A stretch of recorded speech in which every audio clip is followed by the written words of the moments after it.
Hello everyone, welcome to my channel CIB with Ashok.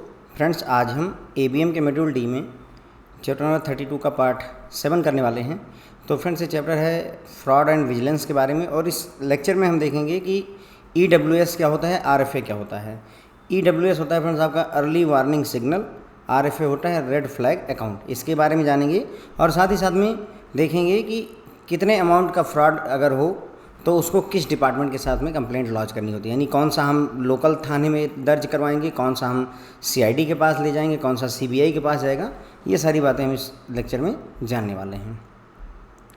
तो EWS early warning signal और red flag account का जो concept है friends, वो किसके लिए आया हुआ है? लोन फ्रॉड को रोकने के लिए। ओके, तो लोन के फ्रॉड को रोकने के लिए एक नया फ्रेमवर्क बनाया गया, जिसमें RBI ने सजेस्ट किया कि अर्ली वार्निंग सिग्नल्स, मतलब अर्ली वार्निंग सिग्नल्स का क्या मतलब होता है कि आपको ऐसे सिग्नल मिलेंगे जो कि वार्निंग देंगे शुरू में ही, मतलब स्टार्टिंग में ही, पहले ही।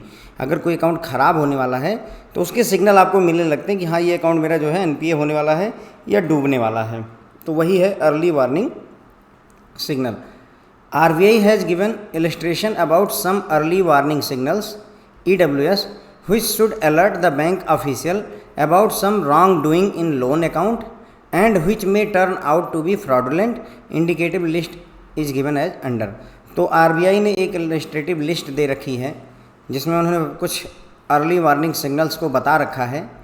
ये सिग्नल अगर आपके लोन अकाउंट में दिखते हैं तो बैंक के लोगों को, बैंक के ऑफिशियल को अलर्ट हो जाना चाहिए कि जो लोन अकाउंट है उसमें कोई ना कोई गलत प्रैक्टिस की जा रही है, रॉन्ग डूइंग की जा रही है। चाहे वो फंड का डाइवर्जन इधर उधर किया जा रहा हो, जिस काम के लिए लोन लिया गया हो उस काम में लगाया जा रहा हो, कुछ इस तरीके की एक्टिविटी हो रही है जिसकी वजह से हो सकता है कि उस अकाउंट में कोई फ्रॉड हो जाए। ओके, मतलब पूरी एक्टिविटी फ्रॉडलेंट हो सकती है। तो इस ऐसी जो लिस्ट है वो नीचे यहाँ दी गई है। वैसे तो ये लगभग जो है 40-40 आइटम्स हैं फ्रेंड्स, जो है EWS में, बुक में आपके दे रखा है लगभग 40 EWS दिए हुए हैं, लेकिन मैंने 4-5 लिए हुए हैं ताकि बस आपको ये समझ में आ जाए कि EWS होते क्या हैं। ओके, बहुत ज़्यादा डिटेल में हम 40 याद नहीं रख सकते हैं। तो जैसे देखिए, हाई वैल्यू का चेक बाउंस कर रहा है, जो लोन लिया हुआ है कस्टमर ने, उसका जो हाई वैल्यू का चेक है, यानी कि 10 लाख 20 लाख के जो चेक हैं, 1 करोड़ 2 करोड़ के चेक बाउंस मार जा रहे हैं, इसका मतलब हमें सावधान होने की ज़रूरत है। ओके, उसके बाद में बैंक गारंटी को इन्वोक किया जा रहा है बार बार लेटर ऑफ क्रेडिट की जगह पर। अगर लेटर ऑफ क्रेडिट को ना यूज करके बैंक गारंटी को ज़्यादा यूज किया जा रहा है तो ये भी EWS के सिम्टम है, यानी अर्ली वार्निंग सिग्नल है। बैंक को सावधान होने की ज़रूरत है। Default in payment to the statutory body as declared in the annual report. तो जो स्टेचुरी बॉडी की जो पेमेंट्स होती हैं उसको भी टाइम पर हम नहीं कर पा रहे हैं, वो कस्टमर नहीं कर पा रहा है। जैसे इनकम टैक्स रिटर्न नहीं आप फाइल कर पा रहे हैं, GST रिटर्न नहीं फाइल कर पा रहे हैं, और इस तरीके की जो भी पेमेंट्स हैं, संवैधानिक जो बॉडीज़ हैं, उनको हम पेमेंट नहीं कर पा रहे हैं। Foreign bill remain outstanding with the bank for a long time. विदेशी बिल है कोई जो कि आउटस्टैंडिंग रह रहा है, उसकी भरपाई नहीं की जा रही है। तो ये सारे जो है चीज़ें क्या बताती हैं? एक सिग्नल देती हैं कि लोन अकाउंट में कुछ गड़बड़ हो रही है। Delay observe in payment of outstanding dues, जो भी पैसा उधार है, आउटस्टैंडिंग जो बचा हुआ है, उसमें डिले देखी जा रही है, समय पर पेमेंट नहीं रिसीव हो रही है। जो इन्वेंट्री है वो अंडर इंश्योर्ड है या ओवर इंश्योर्ड है, मतलब जितनी इन्वेंट्री अगर 5 करोड़ की है तो उसका इंश्योरेंस 5 करोड़ से कम का किया गया है, 5 करोड़ से ज़्यादा किया गया है। ये बातें भी जो है मतलब आपका EWS का निशानी होती हैं। अगर ऐसा हो रहा है तो बैंक को सावधान हो जाने की ज़रूरत होती है। अब बात करते हैं कि RFA क्या होता है, red flag account. A red flag account RFA is one where a suspicion of fraudulent activity is thrown up by presence of one or more early warning signals। तो रेड फ्लैग अकाउंट वो account होता है जहाँ पर आपको suspicious हो जाते हो, आपको संदेह बन जाता है कि कोई फ्रॉडलेंट एक्टिविटी हो रही है। ये आपको क्यों लगा फ्रॉडलेंट एक्टिविटी हो रही है? क्योंकि उस लोन अकाउंट में आपको कुछ EWS दिखाई पड़े, अर्ली वार्निंग सिग्नल्स दिखाई पड़े, एक या एक से अधिक भी EWS दिखाई पड़े, तो हमें समझ जाना चाहिए कि कुछ गड़बड़ हो रही, फ्रॉडलेंट एक्टिविटी हो रही है, और ऐसे अकाउंट को हम रेड फ्लैग अकाउंट में कन्वर्ट कर देते हैं। These signals in a loan account should immediately put the bank on alert regarding a weakness or wrongdoing which may ultimately turn out to be fraudulent. तो अगर ये EWS early warning signal दिखते हैं loan account में तो बैंकों को तुरंत ही अलर्ट हो जाने की ज़रूरत होती है कि या तो लोन अकाउंट में कोई कमजोरी है, वीकनेस है, और या कुछ गलत प्रैक्टिसेस की जा रही है, रॉन्ग डूइंग की जा रही है, जिसकी वजह से ओवरऑल हमें फ्रॉड को मतलब हमारे साथ फ्रॉड हो सकता है, बैंक के साथ फ्रॉड हो सकता है। A bank can not afford to ignore such EWS but must instead use them as a trigger and launch a detailed investigation into a red flag account। तो बैंक जो है इस तरीके के जो अर्ली वार्निंग सिग्नल्स होते हैं इनको इग्नोर नहीं कर सकता है, बल्कि उसे चाहिए कि इसे एक इवेंट माने, एक ट्रिगर माने। ट्रिगर मतलब जैसे बंदूक में ट्रिगर दबाया जाता है और गोली चलती है, उसी तरीके से एक ट्रिगर हो जानी चाहिए इवेंट कि जैसे ही आपको अर्ली वार्निंग सिग्नल मिला तो आप ये समझ लीजिए कि हमें उस लोन अकाउंट में, रेड फ्लैग अकाउंट में इन्वेस्टिगेशन करने की ज़रूरत है। हम ये पता करने की कोशिश करें कि क्या फ्रॉड करने की कोशिश की जा रही है। Okay, an illustrative list of some EWS given by RBI for guidance of bank. तो EWS अर्ली वार्निंग सिग्नल की एक लिस्ट दी गई है RBI के द्वारा बैंकों को, वो मैंने अभी 5-6 आपको दिखाए भी थे। ओके, जैसे पेमेंट लेट हो रही है, इन्वेंट्री जो है अंडर इंश्योर्ड है, ओवर इंश्योर्ड है, या फिर जो ओवरड्यू है उसकी पेमेंट नहीं हो पा रही है, बैंक गारंटी ज़्यादा यूज की जा रही है, LC कम यूज की जा रही है, ये सब अर्ली वार्निंग सिग्नल्स हैं। बैंक्स में चूज टू अडॉप्ट और adapt the relevant signals from list and also include other signals alerts based on their experience, client profile and business model. तो बैंकों को चाहिए कि जो भी रिलेवेंट सिग्नल लगते हैं उनको, EWS अर्ली वार्निंग सिग्नल जो RBI ने दिए हुए हैं, उनमें से जो उनके काम के हो उनको रखें, साथ ही साथ में अपनी तरफ से भी यदि वो चाहें तो खुद के भी सिग्नल और अलर्ट को वो ऐड कर सकते हैं अपने खुद के अनुभव के आधार पर, अपनी उनकी जो क्लाइंट की प्रोफाइल है, जो उनका बिजनेस मॉडल, उसके आधार पर।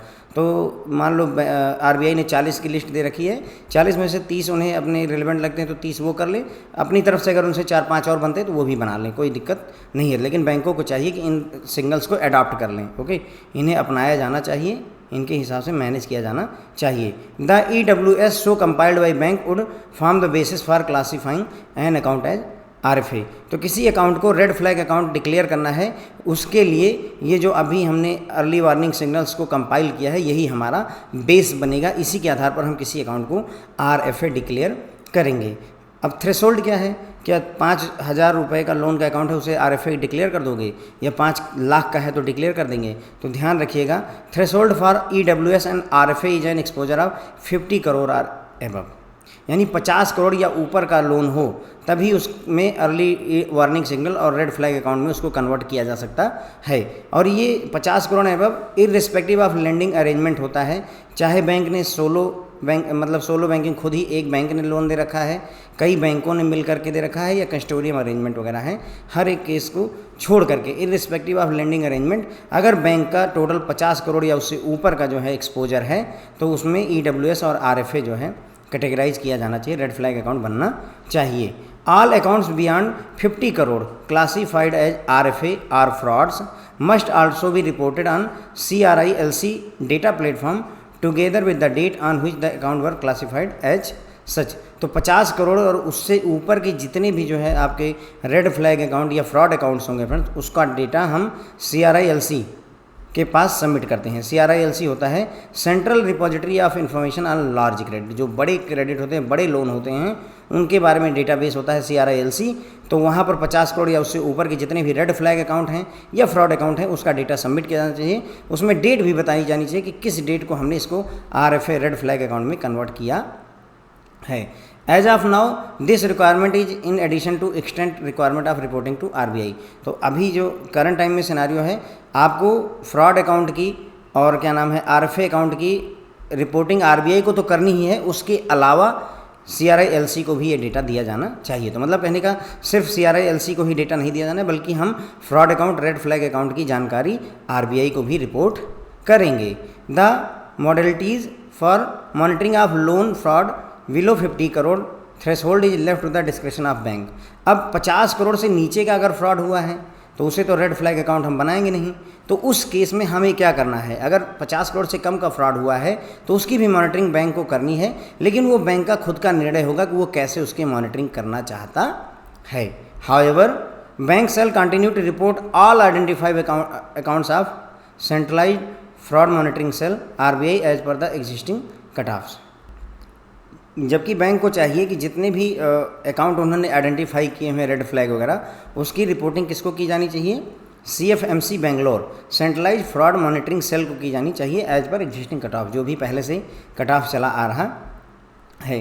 The tracking of EWS early warning signal in loan account should not be seen as an additional task. ध्यान रखिए कि जो अर्ली वार्निंग सिग्नल की आप ट्रैकिंग कर रहे हो उसको एक एक्स्ट्रा काम मान करके मत चलिए, बल्कि आपके क्रेडिट मॉनिटरिंग प्रोसेस का ये इंटीग्रेटेड पार्ट होना चाहिए। जब आप क्रेडिट मॉनिटरिंग कर रहे हैं उसी प्रोसेस में ही आपको EWS भी मॉनिटर करना चाहिए, so that it becomes a continuous activity, ताकि ये एक लगातार एक्टिविटी बन जाए। जैसे हम पोस्ट डिसबर्समेंट PDC बोलते हैं ना, पोस्ट डिसबर्समेंट चेक करते हैं, है ना, एक बार लोन दे दिया तो जा करके फिर चीज़ों को चेक करते हैं, उसी तरीके से ये चीज़ EWS भी चेक होते रहना चाहिए। Also act as a trigger for any possible credit impairment to the loan account given the interplay between credit risk and fraud risk.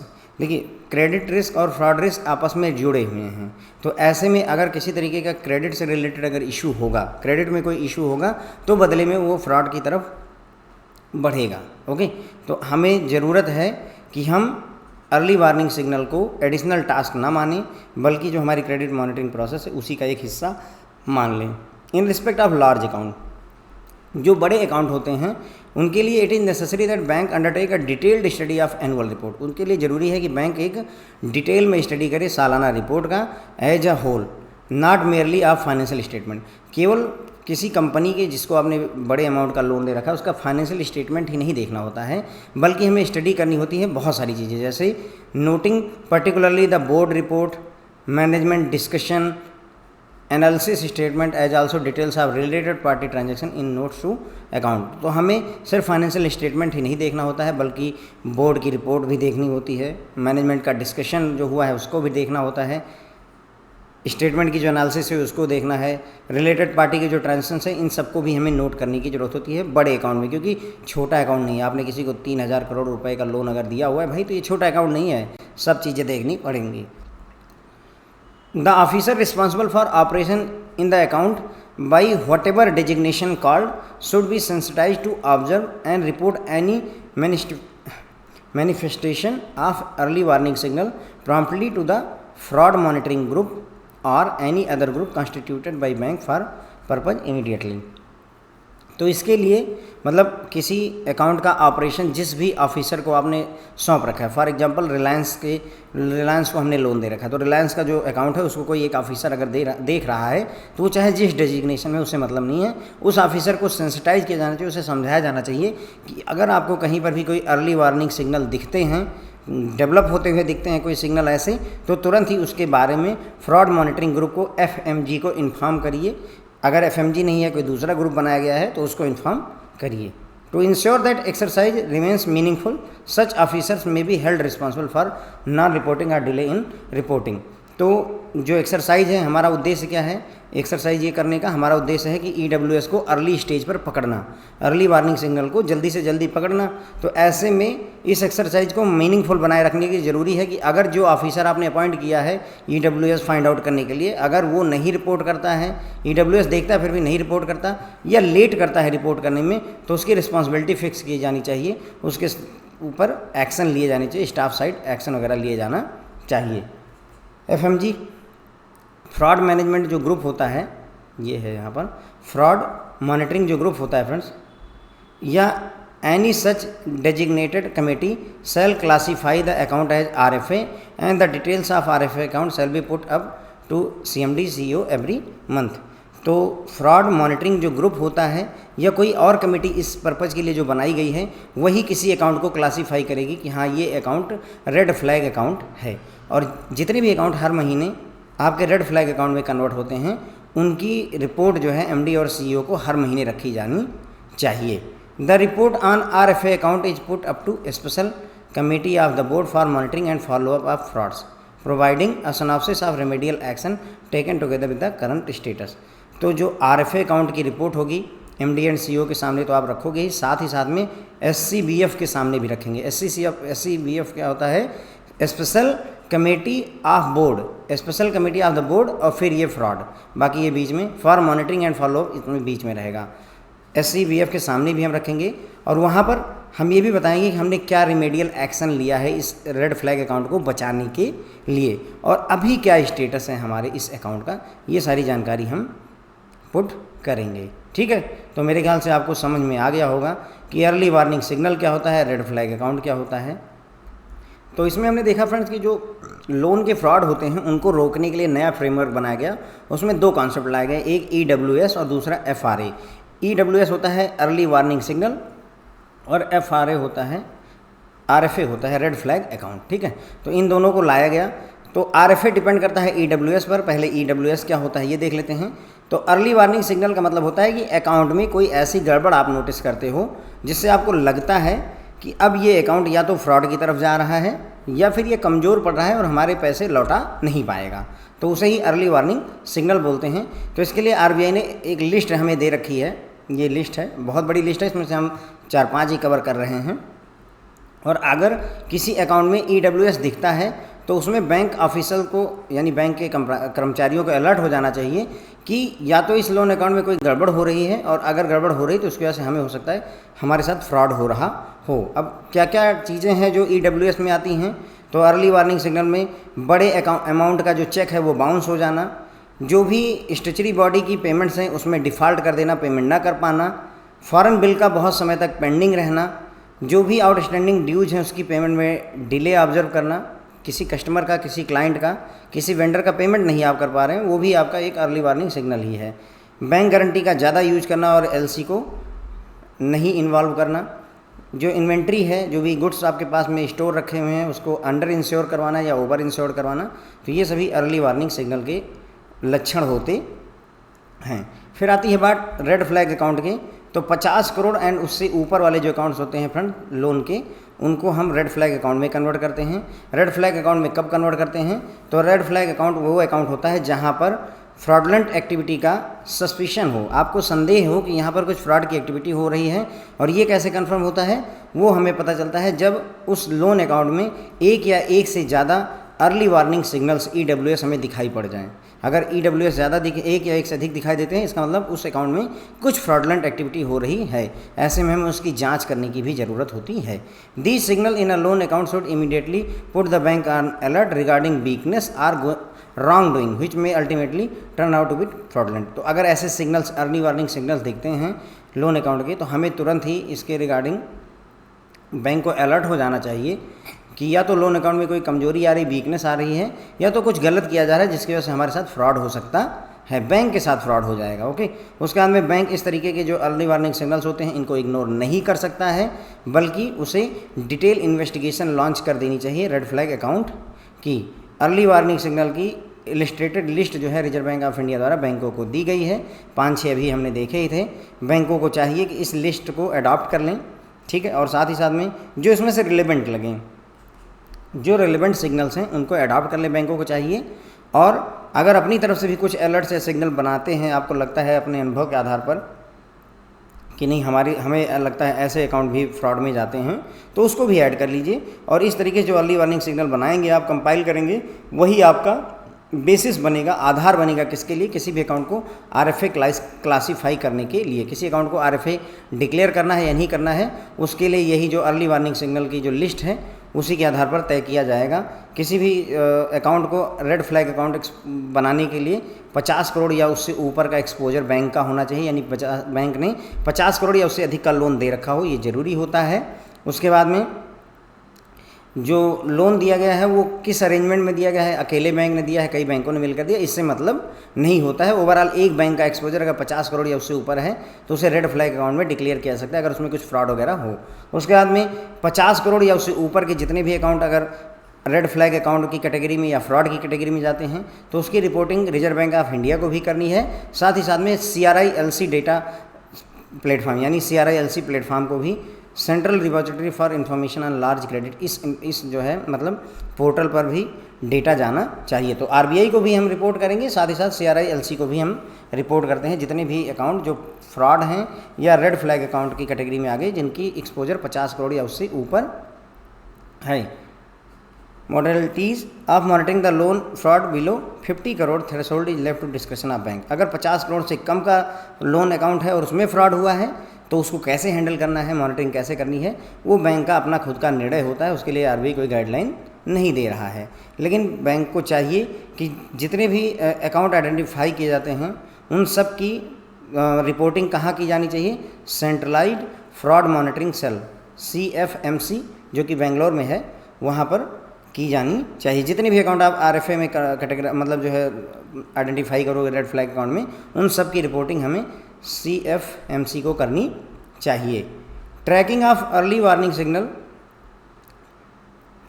मतलब अर्ली वार्निंग सिग्नल किसी अकाउंट में अगर दिख रहे हैं तो इसको ट्रैक करना एडिशनल टास्क ना माना जाए, बल्कि उसे क्रेडिट मॉनिटरिंग प्रोसेस का ही हिस्सा माना जाना चाहिए। ओके, जिससे कि हम बैंक को फ्रॉड रिस्क और क्रेडिट रिस्क दोनों से बचा सकते हैं। जो लार्ज अकाउंट होते हैं उनकी केवल जो है फाइनेंशियल स्टेटमेंट को देख लेना ही पर्याप्त नहीं होता, बल्कि हमें एक होल स्टडी करने की ज़रूरत होती है। एनुअल रिपोर्ट की थ्रोली स्टडी करने की ज़रूरत होती है। जैसे बोर्ड की रिपोर्ट भी देखिए, मैनेजमेंट के डिस्कशंस की रिपोर्ट देखिए, एनालिसिस स्टेटमेंट वगैरह देखिए, थर्ड पार्टी की जो ट्रांजैक्शंस ये लोग कर रहे हैं अकाउंट में, वो सब चीज़ें भी चेक की जानी चाहिए, देखी जानी चाहिए। उसके बाद में किसी न किसी ऑफिसर को रिस्पॉन्सिबल किया जाएगा किस चीज़ के लिए, कि वो एक लोन अकाउंट को लुक करे और उसमें अगर कोई EWS जो है मैनिफेस्टेशन होता है, कोई अर्ली वार्निंग सिग्नल दिखाई देते हैं, तो उसको प्रॉम्प्टली जो है रिपोर्ट करे किसके, फ्रॉड मॉनिटरिंग ग्रुप को, FMG को। अगर फ्रॉड मॉनिटरिंग ग्रुप नहीं है, कोई और ग्रुप बनाया है बैंक ने, तो उसको तुरंत ही रिपोर्ट किया जाना चाहिए। इसके लिए एक ऑफिसर को रिस्पॉन्सिबिलिटी सौंपी जाती है। अब वो ऑफिसर अपना काम सही से करे, उसके लिए हमें उस ऑफिसर को रिस्पॉन्सिबल करना होगा कि अगर तुमने रिपोर्टिंग नहीं की या रिपोर्टिंग में डिले किया तो तुम उसके लिए जिम्मेदार होगे, और जिम्मेदार होगे तो तुम्हारे ऊपर एक्शन लिया जाएगा। ओके, उसके बाद में फ्रॉड मॉनिटरिंग जो ग्रुप होता है या कोई और कमेटी जो बनाई गई है अकाउंट को RFA में कन्वर्ट करने के लिए, ठीक है, उसको चाहिए कि जितने भी रेड फ्लैग अकाउंट हैं उनकी रिपोर्ट हर महीने MD और CEO के सामने रखी जाए। साथ ही साथ में इन रेड फ्लैग अकाउंट को SCBF के सामने भी रखा जाना चाहिए। SCBF होता है फ्रेंड्स आपका special committee of board for monitoring and follow up of fraud. तो इस कमेटी के सामने भी हम जितने भी रेड फ्लैग अकाउंट है उसको रखेंगे। वहाँ पर हम ये भी बताएंगे कि हमने क्या रिमेडियल एक्शन लिया हुआ है इस अकाउंट को रेड फ्लैग अकाउंट से बाहर निकालने के लिए, और अभी अकाउंट की क्या स्थिति है, ये बात भी हम वहाँ पर करते हैं। ठीक है, तो आगे बढ़ेंगे फ्रेंड्स, एक और टॉपिक लेंगे जो कि है legal audit of title document. तो जब भी आप ज़मीन वगैरह लिखवाते हैं, मकान वगैरह लिखवाते हैं, तो एक टाइटल डीड बनती है, मालिकाना हक बनता है आपका ना, वही है टाइटल डॉक्यूमेंट, यानी कि अधिकार पत्र एक तरीके से समझ लीजिए। तो बैंकों के पास में जब हम लोन देते हैं तो कई सारी कंपनियां अपनी फैक्ट्री को, कई सारे लोग अपने घरों को हमारे पास गिरवी रख देते हैं। तो वो जो गिरवी रखा जाता है वो टाइटल डॉक्यूमेंट है या टाइटल डीड होती है, उसकी ऑडिट की जानी चाहिए, उसकी ऑडिट की जानी चाहिए। तो इसी के बारे में ये पूरा टॉपिक है। Bank should subject the title deeds and other document in respect of all credit exposure of 5 crore and above 5 crore and above to periodic legal audit and reverification of title deeds with relevant authorities as per the regular audit exercise till the loan stands fully repaid। तो बैंकों को चाहिए कि जितने भी title deed हैं या कोई और डॉक्यूमेंट हैं, 5 करोड़ या उससे ऊपर का लोन अगर आपने दिया है, 5 करोड़ एंड एबव का जो लोन दिया उसमें जितने भी टाइटल डीड और अदर डॉक्यूमेंट्स हैं उनकी पीरियडिकली मतलब समय समय पर लीगल ऑडिट की जानी चाहिए। हमें एक ज़रूरी होता है कि जो टाइटल डीड हमारे पास डिपॉजिट है, सबमिटेड है, उसका हम रीवेरिफिकेशन करवाएं। जिस भी अथॉरिटी से, जो भी अथॉरिटी कर सकती है टाइटल डीड का वेरिफिकेशन, उससे रेगुलर इंटरवल पर हमें करवाते रहना चाहिए जब तक कि लोन पूरी तरह से हमें वापस ना मिल जाए। ओके, इससे हम फ्रॉड से बचते हैं फ्रेंड्स, क्लियर सी बात है। Okay, bank should furnish a review note to board audit committee of the board at quarterly intervals. तो यहाँ पर बैंक क्या करेगा, एक रिव्यू नोट पुट करेगा, किसके पास, बोर्ड के पास या audit committee of the board के पास, क्वार्टरली इंटरवल पर, यानी हर क्वार्टर में, on an ongoing basis, giving their in the information in respect of such legal audit which should cover aspect like number of loan account due for legal audit for the quarter, how many account covered, list of deficiency observed by the auditors, steps taken to rectify the deficiency, number of account in which rectification could not take place, course of action to safeguard the interest of bank in such cases, action taken on issue pending from earlier quarter। तो ये बोल रहे हैं कि bank क्या करेगा, एक review note put करेगा बोर्ड के पास या ACB audit committee of the board के पास क्वार्टरली इंटरवल पर, जिसमें वो ये बताएगा कि जो हम ऑनगोइंग टाइटल डीड की या टाइटल डॉक्यूमेंट की जो ऑडिट कर रहे हैं उसकी क्या स्थिति है उसके बारे में बताएंगे। जैसे कितने लोन अकाउंट है जिनका लीगल ऑडिट इस क्वार्टर में होना है, कितने ऐसे अकाउंट हैं जो ऑलरेडी कवर्ड हैं, क्या डिफिशियंसी, क्या कमियां देखी गई हैं ऑडिटर के द्वारा उन अकाउंट्स में, फिर इन कमियों को दूर करने के लिए क्या स्टेप्स बैंक के द्वारा लिए गए हैं, कितने ऐसे अकाउंट हैं जिनमें हम रेक्टिफिकेशन कर ही नहीं सकते, मतलब हम चाहें भी तो भी हम कमियों को दूर नहीं कर सकते हैं। अब अगर ऐसा है तो हमें बैंक के पैसे को बचाने के लिए, बैंक के इंटरेस्ट को बचाने के लिए, सेफगार्ड करने के लिए हमने क्या कोर्स ऑफ एक्शन डिसाइड किया हुआ है। उसके बाद में पिछले क्वार्टर में जो भी केसेस हमारे पास आए हुए थे, जो इश्यूज पेंडिंग थे, उनमें हमने क्या एक्शन लिया हुआ है। तो ये सारी चीज़ें, ये सारी बातें होनी चाहिए किसमें, legal audit of the title document. तो यहाँ पर हमने देखा कि अगर बैंक ने कोई 5 करोड़ या उससे अबव का, 5 करोड़ और अबव का कोई लोन दे रखा है तो उसमें जितने भी टाइटल डीड्स या कोई और डॉक्यूमेंट हैं जो कि हमारे पास बंधक या गिरवी रखे गए हैं, उनका समय समय पर लीगल ऑडिट किया जाना चाहिए। टाइटल डीड को रीवेरीफाई करने की भी ज़रूरत होती है। जब तक लोन पूरी तरह से चुका ना दिया जाए तब तक ये करते रहना होता है। इसके लिए बैंक क्या करेगा, एक रिव्यू नोट रखेगा हर क्वार्टर में अपने बोर्ड के सामने, audit committee of the board के सामने, और जिसमें वो ये बताएगा कि जो लीगल ऑडिट चल रही है उसकी अभी क्या स्थिति है। जैसे कितने अकाउंट है जिनका लीगल ऑडिट इस क्वार्टर में ड्यू है, कि जो ऑडिटर्स हैं उन्होंने क्या डिफिशियंसी, क्या कमियां ऑब्जर्व की हैं लोन अकाउंट्स में, उन कमियों को दूर करने के लिए हमने क्या कदम उठाए हैं, क्या स्टेप्स लिए हुए हैं, कितने ऐसे अकाउंट हैं जिनमें रेक्टिफिकेशन किया ही नहीं जा सकता है। उसके बाद में बैंक को बचाने के लिए, मतलब चूंकि हम रेक्टिफिकेशन नहीं कर सकते अकाउंट में, तो उसके बावजूद भी बैंक का पैसा बचाने के लिए, सेफगार्ड करने के लिए हम क्या कर सकते हैं, क्या कदम हमने लिया हुआ है। पिछले क्वार्टर में जो भी केसेस थे जिनका लीगल ऑडिट होना था, उनमें अगर कोई इशू पेंडिंग है तो उसमें क्या एक्शन इनिशिएट किया गया है, ये सारी बातें बोर्ड को अपडेट की जानी चाहिए। ओके, तो ये हो गया मेरे ख्याल से। लास्ट टॉपिक की तरफ हम बढ़ते हैं जो कि है lodgement of complaint as per amount of fraud. तो फ्रॉड के अमाउंट के हिसाब से हमें कंप्लेंट किसके पास लॉज करनी है उसका डिसीजन लिया जाता है। तो आइए बात करते हैं। While reporting filing of fraud incident to RBI within stipulated timeline, the banks FIs are required to file FIR complaint to investigating agency जैसे local police, CID, CBI for further needful initiation of criminal action. तो जब भी आप कोई fraud का incident होता है, fraud होता है, तो उसकी रिपोर्टिंग आप RBI को करते हो।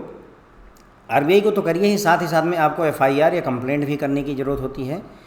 जो हमारे देश में इन्वेस्टिगेटिंग एजेंसीज हैं, जैसे पुलिस डिपार्टमेंट हो गया, CID हो गई, CBI हो गई, इनके पास में भी हमें FIR दर्ज करनी चाहिए ताकि वो क्रिमिनल एक्शन इनिशिएट कर सकें।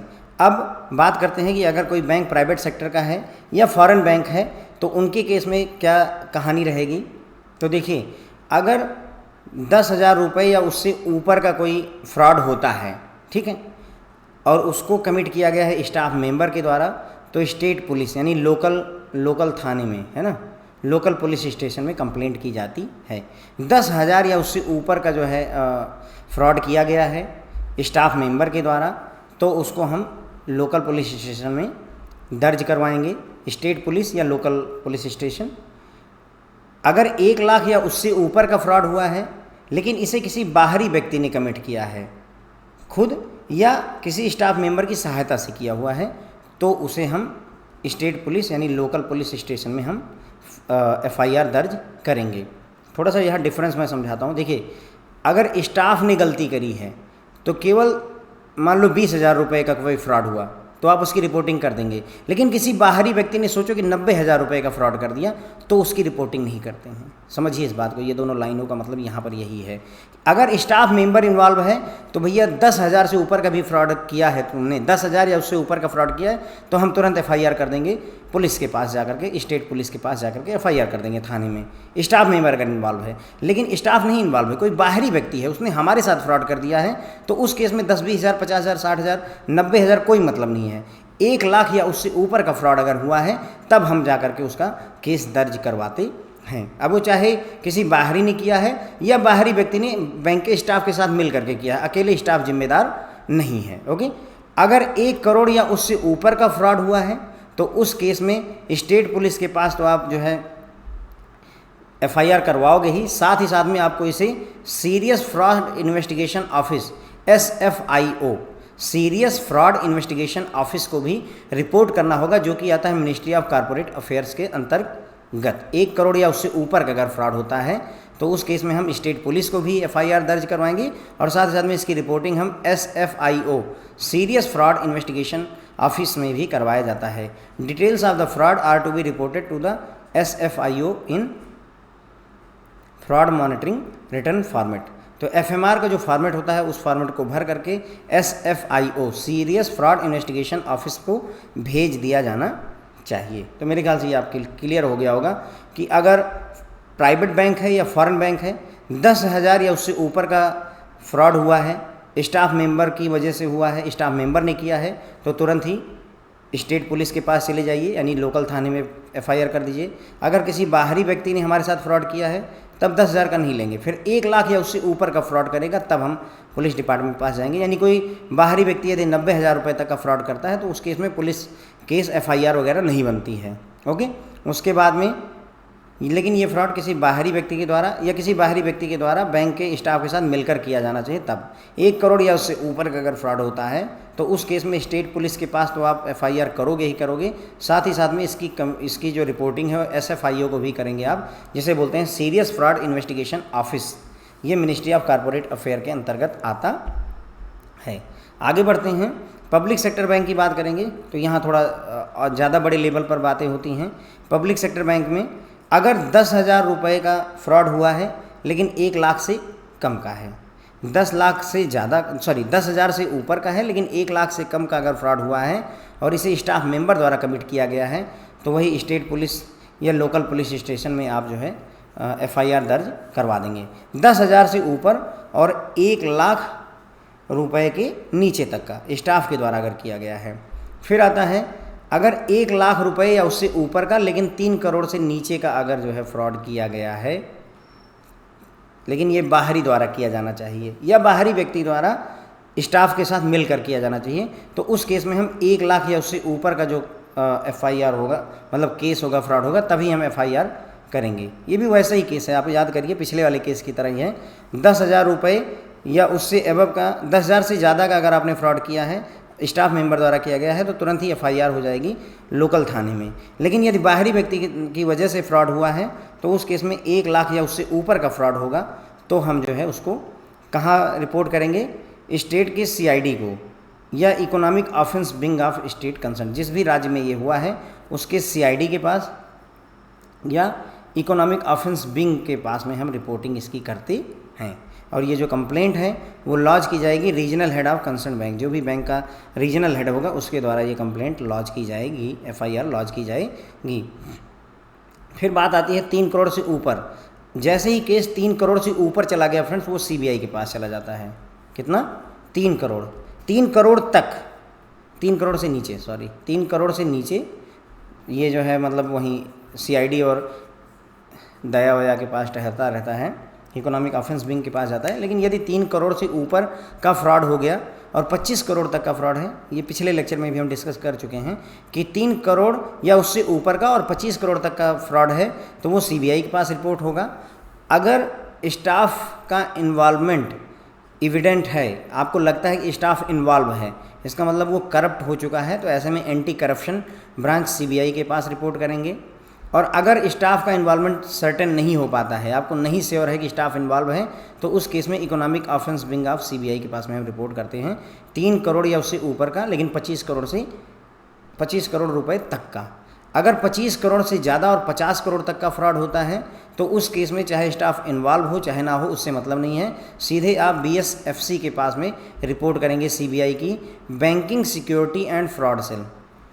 Banking security and fraud cell, ये फर्जी सीरीज आई है शाहिद कपूर की, अगर आपने देखा हो तो ये मेरे ख्याल से वहाँ पर ये लोग एक्टिव रहे होंगे। Banking security and fraud cell, okay. 50 crore से ऊपर के जो है अगर फ्रॉड हुए हैं तो उसको सीधे कहाँ लॉन्च किया जाता है? जॉइंट डायरेक्टर पॉलिसी CBI के जॉइंट डायरेक्टर जिनका हेडक्वार्टर दिल्ली में है उनके पास लॉन्च किया जाना चाहिए, ठीक है। तो ये तीनों तो हम पहले पढ़ चुके थे फ्रेंड्स, ओके। 3 करोड़ या उससे ऊपर और 25 करोड़ तक का अगर स्टाफ इन्वॉल्व है तो एंटी करप्शन ब्रांच के पास, अगर स्टाफ इन्वॉल्व नहीं है तो इकोनॉमिक ऑफेंस विंग के पास, ये हमने देखा था। अगर 25 करोड़ से ज़्यादा का है और 50 करोड़ तक का है तो उस केस में स्टाफ इन्वॉल्व है या नहीं उससे मतलब नहीं है, सीधे BSFC banking security and fraud cell के पास में CBI की एक विंग होती है, उसके पास हम करेंगे। और 50 करोड़ से ऊपर का फ्रॉड हुआ है तो उस केस में सीधे ज्वाइंट डायरेक्टर पॉलिसी CBI के पास हमें रिपोर्ट करना होता है। जो रेड फ्लैग अकाउंट होते हैं तो आपके कितने होते हैं, 50 करोड़ या उससे ऊपर के ही होते हैं। तो उस केस में हमें कहाँ कंप्लेंट डालनी होगी, RFA के केस में ज्वाइंट डायरेक्टर के पास में। तो ये तो हम पहले डिस्कस कर चुके थे, ये जो है मतलब देख लेते हैं।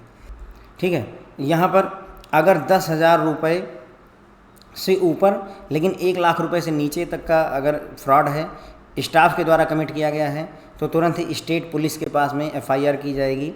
अगर 1 लाख से ऊपर, 1 लाख या उससे ऊपर लेकिन 3 करोड़ से नीचे का अगर कोई फ्रॉड है तो उसे लोकल पुलिस स्टेशन में ना ले जा करके CID के पास ले जाते हैं। 1 लाख से ऊपर, लेकिन ये आउटसाइडर द्वारा कमिट किया जाना चाहिए, तो CID के पास केस ले जाएंगे या economic offence wing of state के पास हम केस को लेकर के जाते हैं। तो बस ये हो गया फ्रेंड, जो है ये टेबल थोड़ा सा इंपॉर्टेंस रख सकती है, आप थोड़ा इस टेबल को ध्यान रख करके जाइएगा क्योंकि क्वेश्चंस आने के बहुत ज़्यादा चांसेस हैं इससे। ओके, तो आई होप आपको पसंद आया होगा। Thank you so much.